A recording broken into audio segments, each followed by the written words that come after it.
Patrick, what is a transition blush? Okay, why is it getting so complicated? We have the OG Patrick Ta blushes with a cream and a powder. And now we have these transition powder blushes, okay?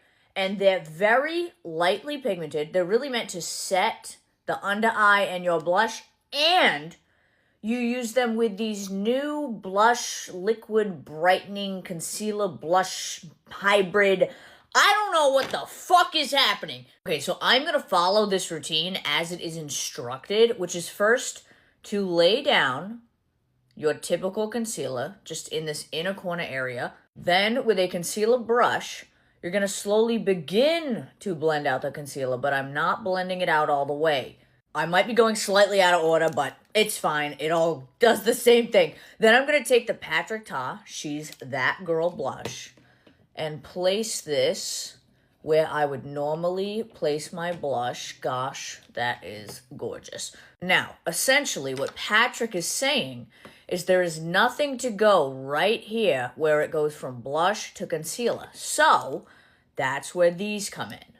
You take this and you put a dot there, a dot there, a dot there, a dot there. And where you want to create that transition from concealer to blush, you're going to finish blending in the concealer.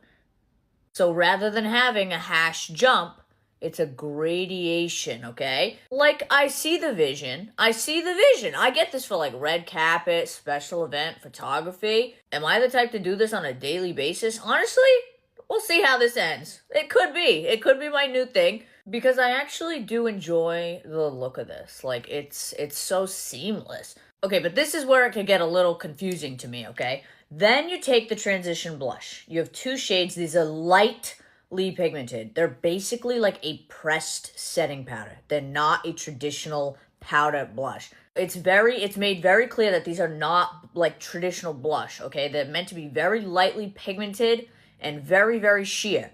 So if I touch this, right? Look at that. Very sheer. Nearly no pigment. That's by design. Whereas if you touch, a traditional Patrick Ta powder blush, you can tell the difference in the formulas. Okay, so let's do this transition situation. I'm going to take the powder blush. Picks up a lot of pigment. These are very pigmented. I actually, don't want too much pigment. And I'm going to begin to set where I placed the cream blush. His blushes are fantastic. Look how pretty that is.